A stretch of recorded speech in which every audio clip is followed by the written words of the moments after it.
thank you so much. I can't believe you are having me back. After the number of black dick jokes I told last year. Sorry, madam. My eyesight sucks, which is the second reason, after how lovely they look, that I'm always in sunglasses. But I'm pretty sure I saw at least 3 of the more geriatric among you being carted out to ambulances after my last speech. But I am back, so thank you very much for having me. Somebody's left 2017's best publication out for me. It's wonderful. Proving, by the way, the old adage that you can't judge a book by its cover is entirely wrong. It's lovely. Right, let's get down to it. It's a lovely jacket, but very awkward pockets. I should really rehearse this stuff, you know. The sorts of people who give speeches for a living really should practice.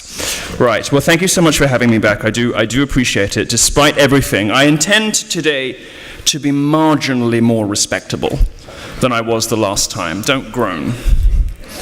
Because I am now a New York Times best-selling author since the last time I saw you. Thank you.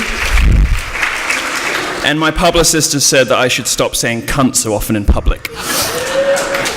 So here we go. Last year, I thanked David for giving me the Annie Taylor Award for Courage in Journalism, which was lovely, because I like receiving things for which I have not worked and which I do not deserve. I have that in common with Democrat voters. In the year since I last spoke to you, I have been proven right many times over. My central insight that the best way to fight the left is with laughter and war has been proven many times over. And you've heard from some of your other speakers this weekend about the power of ridicule. No matter how many arrows they hurl at you, no matter how much damage they attempt to do to you, if you stand and if you laugh and if you keep fighting, they cannot win and they cannot beat you. I am not only still standing, I am standing in $4,000 ruby-encrusted Louboutin slippers, which some of you saw at dinner last night when they were so lovely I had to wear them twice, and also because I had this joke written about them. That's not to say that it isn't difficult. It can sometimes be draining, taking the slings and arrows for the rest of you. For instance, some of you last year met John, a 6'2" black guy. We just got married in Hawaii. Thank you. And it was in what I like to refer to as a fully Antifa-funded ceremony. Those idiots heat my pool. Love them. I'd be nowhere without the haters. But a toll is taken on your private life when you choose a life of war. For instance, bedtimes with my African-American husband have become fraught since BuzzFeed exposed me as a white supremacist.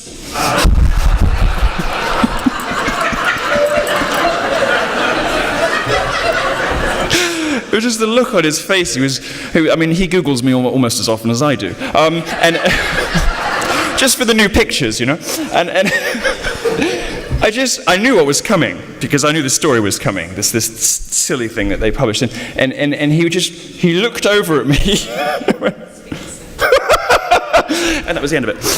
Right, so I'd be nothing without my haters, the banshee howls of overweight feminist losers. They heat my pool.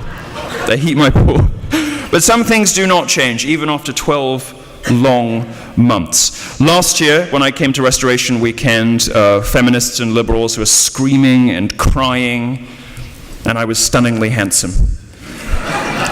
A year later, liberals are still screaming and crying, louder if anything, and defying the laws of physics, biology, and fairness. I am even more handsome than I was last year. And you thought Monica was good at congratulating herself. But I love her, that wasn't a read. some things do change. Thanks to BuzzFeed, I have been crowned the world's leading gay, Jewish, disabled immigrant with a black husband who's also a sexist, a racist, a homophobe, a transphobe, an Islamophobe, and a neo-Nazi. Well, I'm here to tell you, only Islamophobe is true.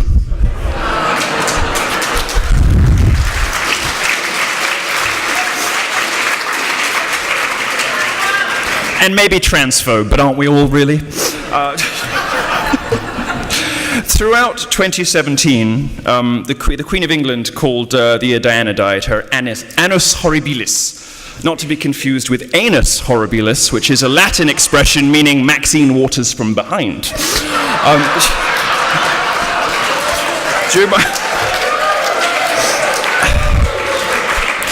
It could have. That joke could have been so much worse, couldn't it?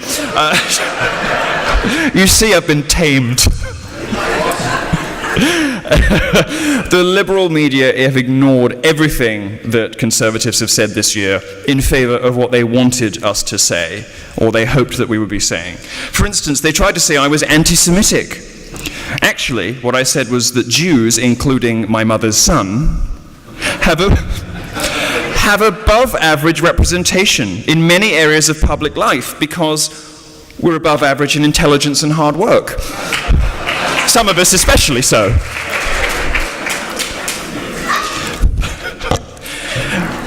Rather than hating Jews, perhaps Richard Spencer and his band of tiki torch tossers should be looking at us for tips. The only thing I truly hate about Jews, and there is one thing, is that so many of us vote Democrat.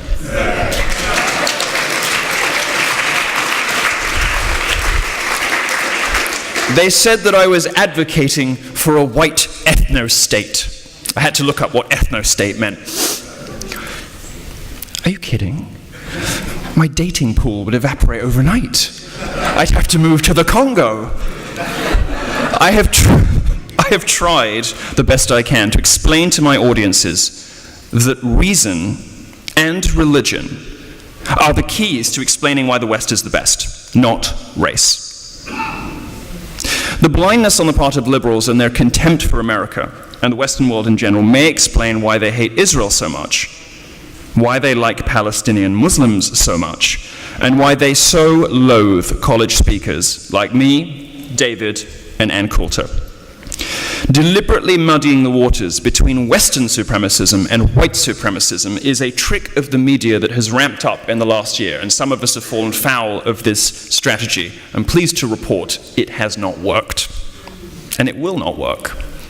Because the left's attempt to brand everything they don't like racist and sexist, reaching this hysterical fever pitch with it's a sort of moral panic, isn't it? You know, this neo-Nazi white supremacist thing. It's like acid rain, or climate change, or satanic ritual abuse. The media reports on it because it really wishes that it existed, when in reality perhaps 2,000 losers spread across a country of hundreds of millions of people get press coverage they don't deserve because the media wants to suggest that everybody in this room and everybody that voted for the president is some kind of dark, underground racist.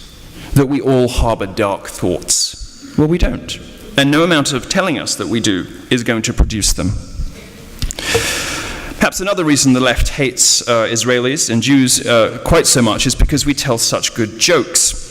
And laughter is the supreme enemy of social justice nannies. The one thing authoritarians hate more than anything else is the sound of rippling laughter in halls like this. And glamour, aspiration, hard work, independence, and all the other wonderful things that make this country great. But mostly, laughter. Because I, more than I think anyone else in American culture, and you'll forgive me for setting aside my usual self-effacing shyness,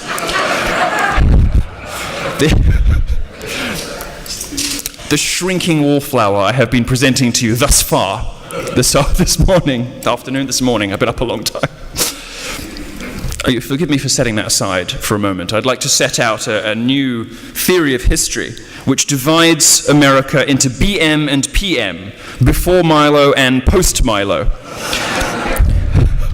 Before Milo, feminists held court on college campuses, and most importantly, they were feared. They were intimidating and bullying anyone who dared to defy their conspiratorial rantings. Post-Milo, however, feminists are considered a joke. They're more commonly characterized cruelly and meanly by people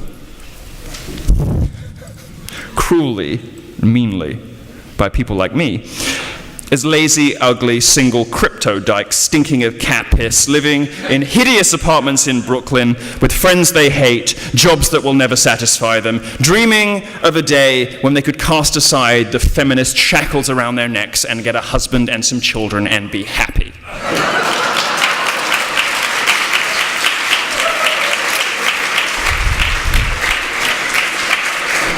In other words, the jig is up.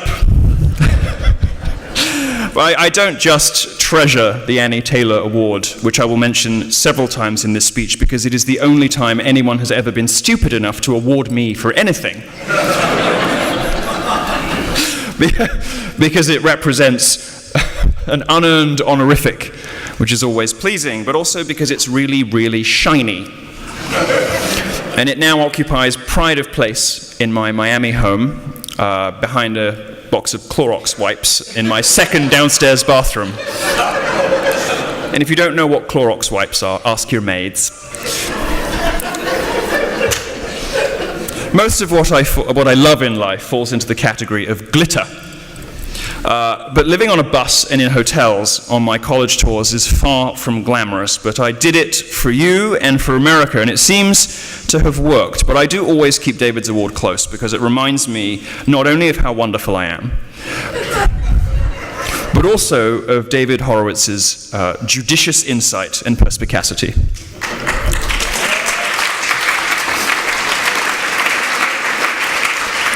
It's customary at this point in any Milo speech for me to start bragging. No, I haven't yet. That was just the introduction. We have now sailed past 150,000 copies of this book sold, which is muted applause, because I know, I didn't take it personally, because I know that you get to hear from luminaries at Restoration Weekend every year. But this book, after being dumped by Simon & Schuster, received no mainstream media interviews and no mainstream media reviews. It is a publishing sensation, thanks not only to my wordsmithery and fine chiseled features, but most importantly, to the vibrancy and commitment and loyalty of young conservatives in America. Conservatives under 40, the conservatives that nobody else manages to speak to very effectively. And it is for them that I did the book, and they seem to love it, which I'm happy about. The power of a generation of young conservatives who don't care what the media says is limitless. And if they devote themselves to figureheads who similarly do not care about lies printed about them by activists masquerading as journalists, the sky is the limit. I was just told by my manager a few days ago that, sometimes when I'm bored, I'll just go on tour because, I'm sort of getting like antsy at home. So I'll just go to Australia, whatever. And then these things suddenly spiral out into being really successful. I was just told that we've sold 10,000 tickets in Australia. I barely know where Australia is. I'm kidding. But this is an example of the sort of numbers that are possible when you appeal to young conservatives who, like those of us who are on the front lines, don't care about lies the media tells. Forge ahead, ship product, and be successful. If the media didn't make you, they can't break you. And it's a cliche, but it is perfectly true. So I made my own publishing house. I created my own publishing house to publish this, and so far I've published me and somebody that I have looked up to for years, Pamela Geller, her new book, Fatwa. Most conservatives will sell between 8,000 and 9,000 copies over the complete lifetime of their books. On day one, we shipped 20,000 copies of Fatwa. This is a huge success by any metric. And for a first-time publishing house, it's really great. So Dangerous is delivering. We're publishing as close to the speed of the internet as we can, which in publishing terms is 8 weeks. We're doing this because our audience, who are decades younger than the majority of readers and listeners of most conservative products, demand things at that speed. Conservatives are going to continue to lose, however, unless they not only do all of that, but address what young people actually care about, which in many cases is not politics, or at least not directly politics, it is culture. And I became well known in America writing for Breitbart.com, and the late Andrew Breitbart, who sadly I never met, his of course well-known edict that politics is downstream from culture is the most true and the most valuable observation ever made in American politics. And conservatives too often, I think, say the right things but don't back the right horses. They will clap along with remarks like that, but when it comes time to pick who they support, pick the easy option or pick the uncontroversial choice, with the result that 2 generations in this country have been lost. 2 generations have been lost. The entire millennial generation is gone to you. Everyone my age is lost. Younger generation is up for grabs. My fans start at 13 years old, unprecedented and unparalleled by any other American conservative, or probably any other conservative anywhere in the world. It's where I focus my energies, because Republicans thus far have said the right things but done nothing. It doesn't matter, it really doesn't matter what your tax policy is if you lose on abortion. It doesn't matter what your trade deal policy is if you welcome Islam into the United States. It doesn't matter about the vagaries of particular percentages and even, foreign entanglements don't matter if you drive the races and the sexes apart with progressivism. So I encourage you to make more dangerous aspirations for yourselves. People, the combined power of this room is remarkable, is extraordinary. And the people in this room tend to use that power pretty well. But encourage your friends who don't, because there are plenty of people with resources and means, connections, and all sorts of other things elsewhere in the conservative movement in America who are backing the wrong horses. So go out and advocate for the dangerous option, the mischievous option, the option that is winning in culture. Now, if you ever had a toddler get upset about a cookie, not getting a cookie, you'll understand how the liberal mind works. It's sort of like a 14-year-old, which is incidentally around the age that women are when liberals molest them. No wonder the left loves Islam so much. Too much? Too much? No. Fuck you! But I'm just kidding. No, not kidding. The land of the First Amendment that enables you to make crass, silly jokes is in crisis, and conservatives have allowed it to become a place wholly alien to my conception of America when I moved here. I came here and I thought, this is awesome. Like, Britain is so restrictive, and I got fired, I think, 5 times from the Daily Telegraph because they kept using me to sort of do the controversial headlines, and then when people were outraged about them, they're like, oh, we'll have to let him go. And then I came back like 3 weeks later. I realized this was not the place for me. But I came to America and I thought, this is great. This is a land of freedom. I can be, do, and say anything. Well, conservatives are at risk of losing that legacy. You see, what happens is venues will book conservative speakers, and then there'll be protests. The left will bring out their violent threats, and in some cases their violence, and venues will collapse sobbing in a heap, like a 13-year-old in Kevin Spacey's dressing room.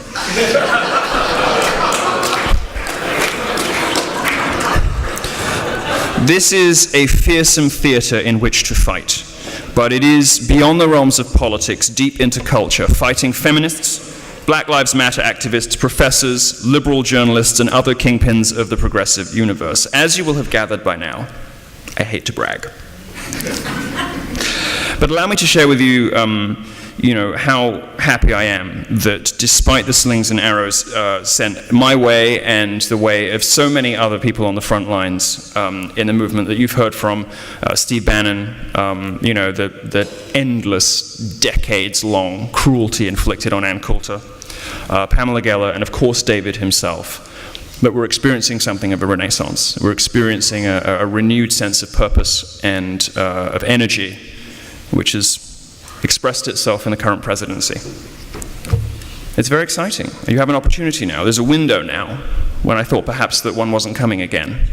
There's a window now to save things. And I hope that you'll allow us to get it done. Every support network you will discover when you fight on the front lines falls away from you when the going gets tough. Every support network fell away from me recently. Almost every ally, with the exception of David Horowitz, fell away.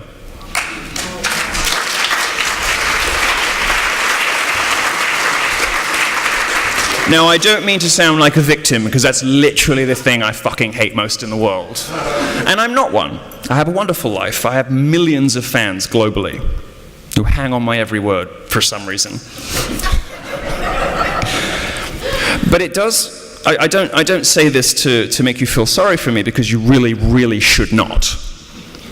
But think about how many people are deterred from entering the field of battle, who don't have the broken brain I have, who don't have the courage of a Coulter or the resilience of a Horowitz. Think about how many people are chased out of the field of battle by name-calling, by attempts to destroy their reputations, by BuzzFeed. David Horowitz knows who these people are. He knows how they fight. He knows that they don't play by our rules. It's like, it reminds me, I came to America and I sort of was like, oh, it's going to be great. I heard about this Tea Party thing. Conservatives are like really excited and robust and really like to have a go. And discovered actually that the world of conservatism in America is quite different. The world of conservatism in America, at least at the establishment level, is better represented by National Review. If there are any donors to National Review in the room, please leave. You can flagellate yourself on the way out for our amusement.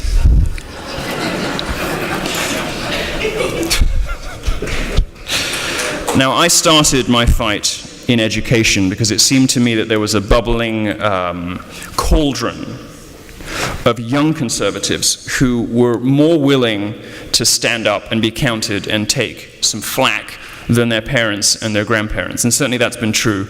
Last year, I was given a lovely introduction, which I really didn't deserve and was very touched by Tom Sakota and Ariana Rollins, two of the country's leading young Republican activists. These kids are truly tremendous. They are spectacularly brave. To give you an example, some of you may have heard of Berkeley Free Speech Week. UC Berkeley threw everything they had at us. And it was important for me to show up anyway. It was important for me to be on that campus no matter what. But they threw everything they had at us.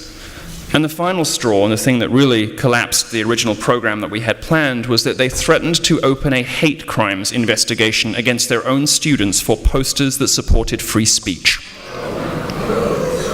That's UC Berkeley. UC Berkeley, by the way, paid for by you.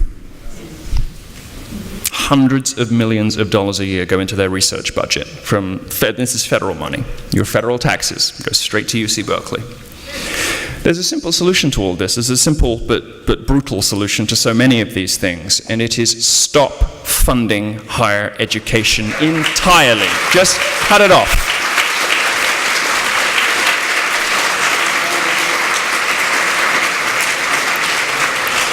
The president tweeted after my previous aborted attempt to speak at UC Berkeley, it will happen one day, I promise.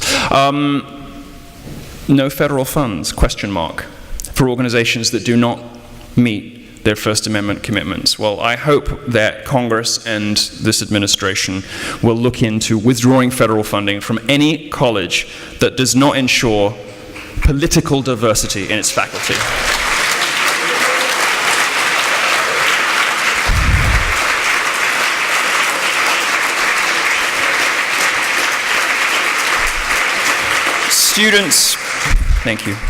Students these days are not taught to challenge themselves, not taught that the purpose of university education is to expose yourselves to opinions that you might find awkward or uncomfortable, that the purpose of university is to hurl yourself into dangerous ideas.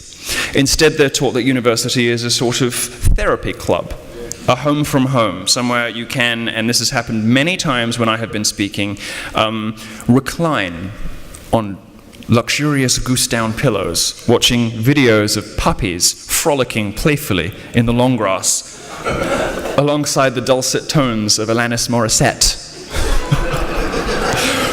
Well, across campus, the most vile indignity, the horror of a gay man with the wrong opinions is happening on your own campus. It's appalling to these students, but they must be re-educated. They have to be shown what university is for. In a climate of punch and Nazi, and we can all sympathize, I think. We all saw that video of Richard Spencer and quietly chortled to ourselves, because who wouldn't? It's a reasonable response.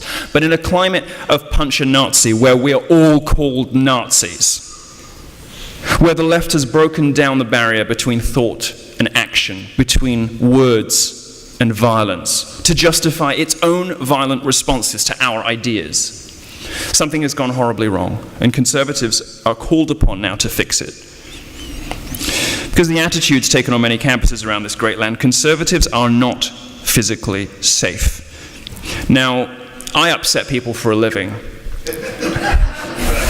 which may come as a surprise to you. So I accept what comes with that. I'm a provocateur and I accept the consequences of that. But Charles Murray, the most unobjectionable, inoffensive man who published a very reasonable and even-handed book that was overgenerous with its conclusions, if anything, and David Horowitz, an erudite, learned, and accomplished man. These two men cannot set foot on college campuses without armed guards. It all came to a head in Berkeley, as you know. I will be returning to Berkeley, hopefully in April or May. I would like to make it as disruptive as possible for them. That's definitely going to happen. Oh, and by the way, now the dust has settled, I can tell you that that cost Berkeley at least $1 million. Wonderful. Let's bleed the fuckers dry. So if you are thinking about supporting any conservative who wants to go speak on college campuses, whether it is somebody from Turning Point or any of these young student organizations, encourage them to make as much of a fuss as possible until universities realize that it has been really, really expensive to create, nurture, and encourage a culture of leftist violence against conservatives on campus. And the people responsible for footing the security bill are not us, it's you. You, university administrators and faculty, you have to pay. The people in this room should support those speakers if they possibly can. Universities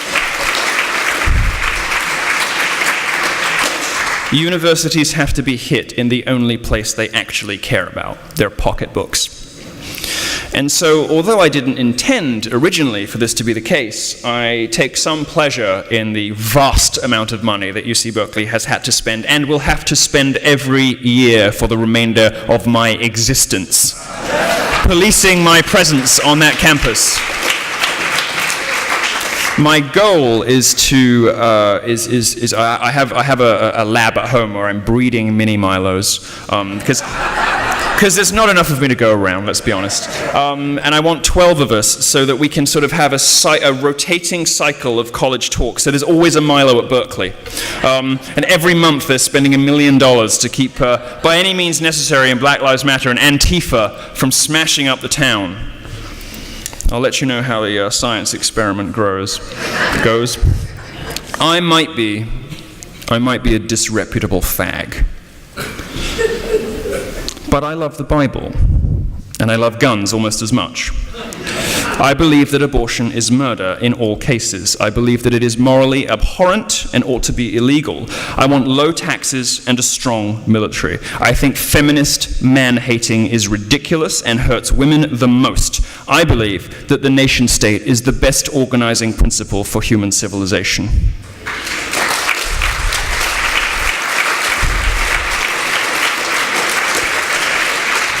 In order for our movement to succeed, in order for your movement and your children's futures to be assured, Republicans have to learn to stick together like the left does. Stop throwing each other under the bus and stop going quiet when other people are faced with little PR hiccups. You may not love everything about that British cocksucker who creates problems on campuses. Chances are, though, that 90% of what you've heard about him aren't true, but that is beside the point, because every time you fail to stand up for Gavin McInnes or Donald Trump or Steve Bannon or, yes, me, you're inviting the left to move closer to you. They're closing in on you. The walls are coming in, and every time conservatives don't stick up for each other, they get a little closer to taking stuff you care about. The culture war is not lost in the fine details of tax policy. It is lost when conservatives stop sticking together. The progressive left will not stop until there's no conservative speech left.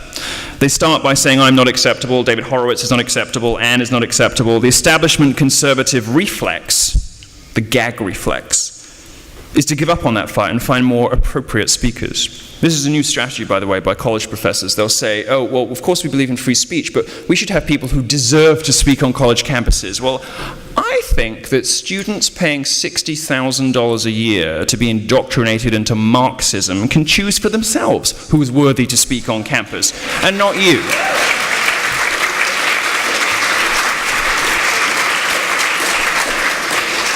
And we must look at their own actions to determine what they believe is appropriate for campus. And what do we discover? We discover that conservative student organizations are inviting a range of speakers, from well-respected authors to provocateurs. But universities themselves, official invitations from universities, are going out to people who support terrorism, to Marxists.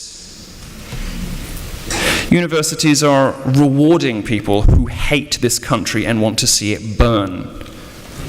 CUNY in New York gave its commencement address to Linda Sarsour. I was very happy to stand on a rainy day in the back of a pickup truck with Pamela Geller and point out that Sarsour is Arabic for cockroach. And I am happy to pay her commencement address in goats anytime. When you hear someone saying that a speaker is gauche or low rent or crude or not worthy of speaking on a college campus, you're being played. You're being manipulated. In the era of Trump, where even conservatives seem to have accepted the premise that the president's words fall outside the bounds of political discourse, we must insist on one course correction. It is not us. It is not we who must change. It is the definition of appropriateness. It is political correctness. It is the establishment. It is the media's speech norms that must change. We will not change. We will not stop telling jokes. We will not modify our language. We will not avoid subjects that make people feel uncomfortable. We will not stop doing anything. They have to stop. Political correctness is not another word for etiquette. It's not another way of saying, can't you just be nice? Can't you just, not make those jokes? Can't you just not say that about people? Do you have to be so mean?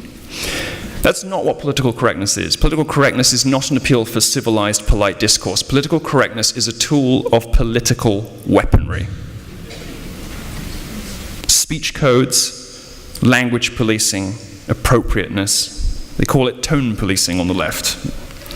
All of these things are not designed to create happy, productive atmospheres for debate. They're designed to make conservatism illegal.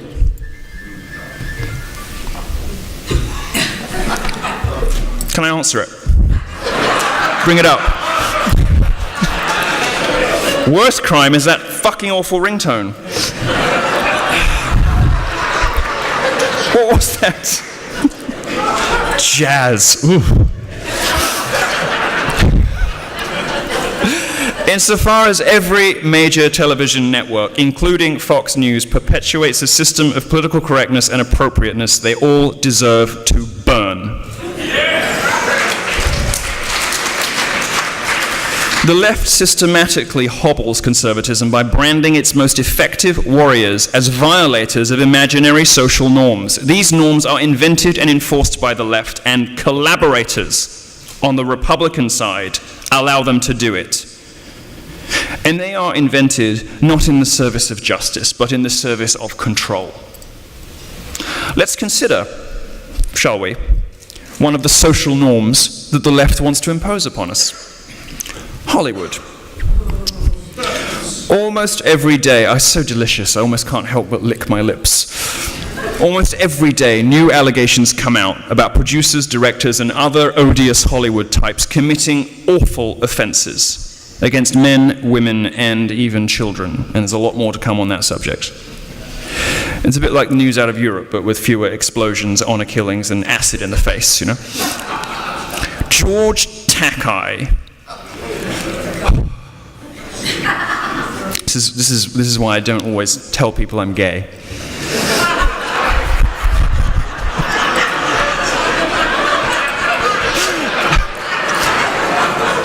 What? When people meet me, they don't know, you know. George Takei, that spindly old bastard who once played something on a sci-fi show, a harsh critic of both Trump and me, is now being charged with taking advantage of teenagers and underage boys. Well, I've decided to take a feminist-approved listen and believe approach to every allegation of sexual assault made against a leftist. We've been told for decades that listening to and believing the stories of women is the most important thing that we can do to help stop sexual assault. All right then. Fine. We'll do it. Now, the left has been trying to undo the principle of due process for decades. And while we must, of course, maintain our high-minded principle, can't help but enjoy it a little bit, right? It's wonderful. It's spectacular to see them hoist by their own petards. The left has been destroying conservatives on the basis of mere allegations for decades, which is why you should not feel in the slightest bit guilty about sitting back and laughing heartily at the Götterdämmerung currently taking hold of Hollywood. Speaking of ruined reputations, Kevin Spacey. Now, I haven't always had the best of relationships with the gay lobby. Is that you? Who was that? What? It's in the... yeah, sure it is. I'm going to have you all wanded. That was a sex joke.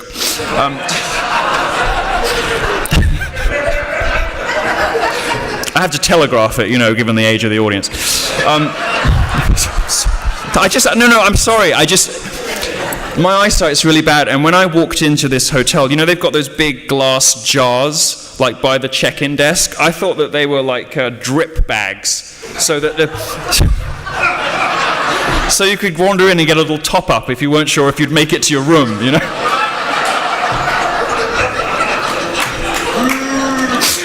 Oh, shut up. Kevin Spacey, let's get back to a subject we can all agree on. I haven't always had the best of relationships with other gay people. In fact, I hate them, and I'm quite homophobic because of how other gays are. But they really are dreadful. But one thing that I'm glad to see that they were sound on, a subject on which they were sound on, was Kevin Spacey's shallow attempt to cloak himself in gay privilege after being accused of raping a child. It's disgusting. Motherfucker. It's 3 for 3. And it's all this side. This side's perfect. They're a model of perfect. Give yourselves a round of applause for being a model of audience behavior. You fuckers can leave.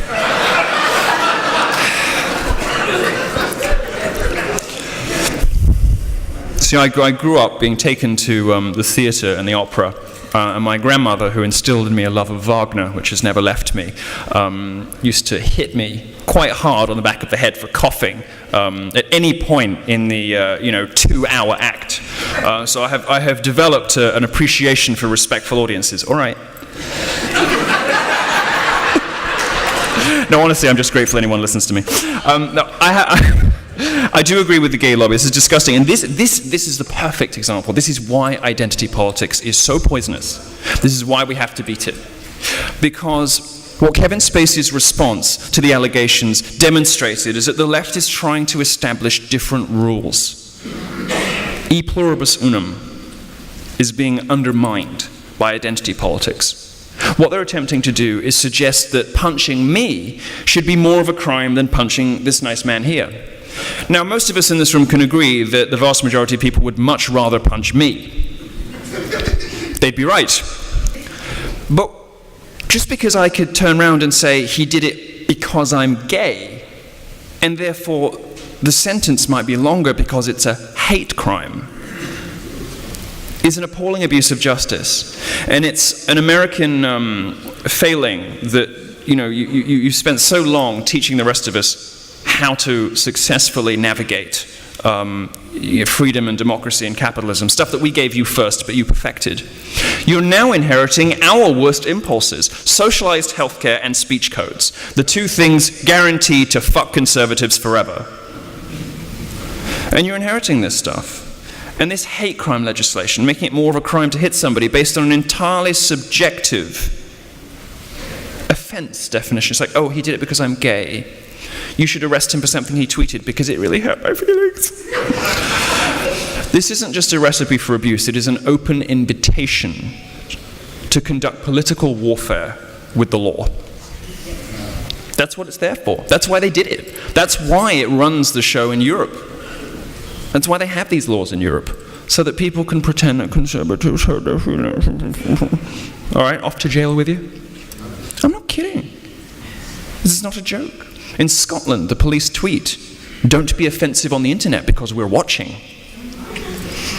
In, I think, Nottingham, in England, the police warned against being misogynistic on the internet because it is an offense and you could be arrested.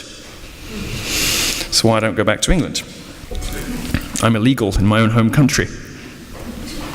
But this is what the American left has been doing. It's been creating these speech codes and creating separate forms of justice for imaginary victimhood, for perceived victimhood groups, who in many cases, by the way, are doing just fine. I am gay. I have been very drunk, but it has never made me want to touch children. Kevin Spacey can go fuck himself. That explanation is unacceptable. And attempting to create a parallel system of justice for himself just because he happens to like men is disgusting. And it violates everything on which this country was founded. The story in Hollywood is still unfolding, but regardless of the twists and turns, and whoever is accused rightly or wrongly, this ongoing Hollywood apocalypse represents a wonderful opportunity for us. Hollywood leftists have been exposed as the hypocrites we always knew they were.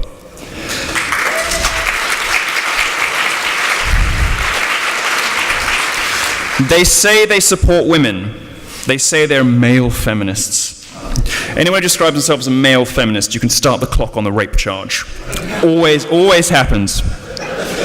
They say they support women while donating to Hillary Clinton and the black genocide factories of Planned Parenthood, in between sexually assaulting each other. Well, we must press home this advantage. We must make new films and break the leftist control of the entertainment industry. We must do all of the things that the speakers and attendees of this wonderful weekend have been sharing with you that we should do. I will share with this audience the same thing I tell young people. We're in this together and we have to stick together. We can only win together. Because they own everything, they control everything. So if you want to win, you have to stick up for each other. The next generation of firebrands and heroes, imbued with the spirit of Breitbart, Bannon, and all of the others that you love, are looking at the frauds and activists of the press squarely in the face and saying, "Bitch, please. You are in no position to pass judgment on us. We don't owe these bastards anything, and we will no longer cower in terror at the threat of name-calling or reputational damage, or having our family-friendly names besmirched in some way. We will run headlong into the fire and emerge stronger than before. We will be Daenerys Targaryen. We won't just come out unscathed, we'll come out unscathed with fucking dragons."